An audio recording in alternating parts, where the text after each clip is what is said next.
আচ্ছা, বলতে পারবে আজকাল কেন এমনটা হয়? যারা ভালো লোক হয়, যারা শান্ত হয়, যাদের মনে কোনো হিংসা নেই, তাদেরকে সবসময় অপমান হতে হয়। আমি শুনেছি অনেকে বলে আমাকে বিনা কারণে অপমান হতে হয়। শুধু তাই নয়, বারবার অপমান করে যায়, আমাদেরকে নিয়ে মজা করে। তাহলে অপমান কি সহ্য করা উচিত, নাকি অপমানের জবাব দেওয়া উচিত? এই ভিডিওটা সম্পূর্ণ তোমার জন্য। যে একবার অপমান সহ্য করে সে মানুষ, যে দ্বিতীয়বার সহ্য করে সে মহান মানুষ, যদি তৃতীয়বার সহ্য করে তাহলে সে মূর্খদের মধ্যে পড়ে যায়। যদি তুমি বারবার অপমান সহ্য করো তাহলে তুমি সবসময় নিজেকে অপমানিত মনে করবে। এ সমাজের মানুষ তোমাকে মূল্য দেবে না। যে কেউ তোমাকে যা খুশি বলে চলে যাবে। যদি তুমি চাও তোমাকে কেউ অপমান না করুক, তাহলে সর্বপ্রথম তোমার সম্মান তোমাকে রক্ষা করতে হবে। সহ্য করা এবং মূর্খামি করা দুটোর মধ্যে পার্থক্য আছে।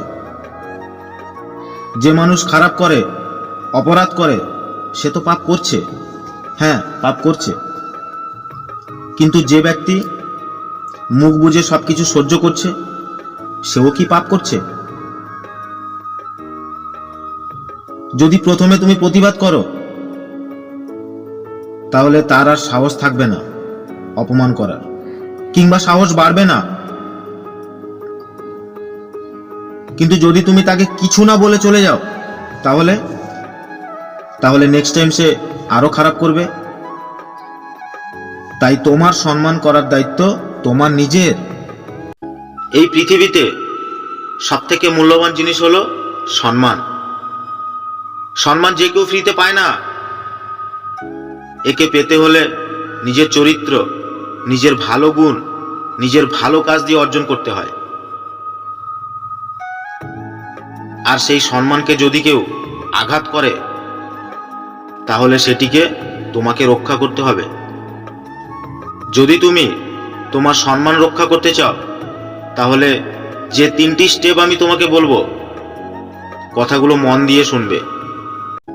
নাম্বার 1, সবার প্রথমে তুমি নিজেকে সবসময় ডেভেলপ করতে থাকো। প্রতিদিন নিজেকে জিজ্ঞেস করো, আজ তুমি তোমার জীবনের কাছে কি শিখেছ? শিক্ষা কেবল মাত্র বই পাওয়া যায় না, বাস্তব জীবন থেকেও শিক্ষা পাওয়া যায়। বাস্তব জীবন থেকে আজ তুমি কি শিখেছ? যতটা তুমি নিজেকে ডেভেলপ করবে, তুমি তত বেশি কনফিডেন্স হতে থাকবে। তুমি যত বেশি কনফিডেন্স হবে, তোমাকে কেউ অপমান করার সাহস পাবে না। তারপরেও যদি কেউ অপমান করে, তখন তুমি সহ্য করবে না। নিজের সম্মানের রক্ষা তখন তোমাকে অবশ্যই করতে হবে। নাম্বার 2, অনেকে বলে আমাকে কেউ কিছু বললে আমি চুপচাপ সহ্য করি। কি করব, কিভাবে জবাব দেব? তাহলে তুমি তোমার এই অভ্যাসগুলোকে পরিবর্তন করো।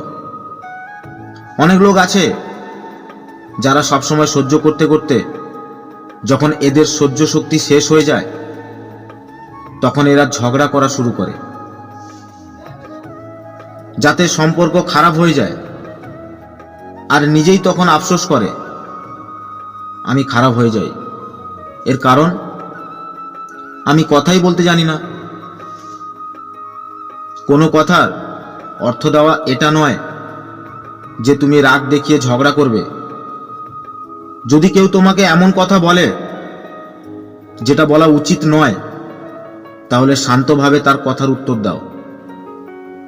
আর এটাই তোমাকে শিখতে হবে। অনেকে বলে আমরা কথা বলতে পারি না, কথা বললে ঝগড়া হয়ে যায়। তাহলে বলবো, যতক্ষণ তুমি কথা না বলবে ততক্ষণ তুমি কথা বলা কিভাবে শিখবে? যদি চুপচাপ থাকো তাহলে যে কেউ তোমাকে অপমান করে চলে যাবে। যতক্ষণ তুমি কথা না বলবে ততক্ষণ তোমার বুদ্ধি কিভাবে বাড়বে? একটি লোক সাঁতার শিখতে গেছে, সে তো সাঁতার জানতো না, তাই সে ডুবে যাচ্ছে। সবাই মিলে তাকে ডাঙায় তুলে দেয়। তখন সে বলছে, আমি জলে তখনই নামবো যখন সাঁতার শিখতে পারবো। এবার তুমি বলো, এমনটা কি সম্ভব? যতক্ষণ সে জলে না নামবে সে কিভাবে সাঁতার শিখবে? তাই যতক্ষণ তুমি অন্যের কথার জবাব না দেবে ততক্ষণ তুমি কথা বলা কিভাবে শিখবে? তুমি যদি সব সময় সহ্য করো তাহলে কিভাবে সহ্য করবে? তুমি যতদিন লোকের কথা সহ্য করবে ততদিন তোমাকে অপমানিত হতে হবে।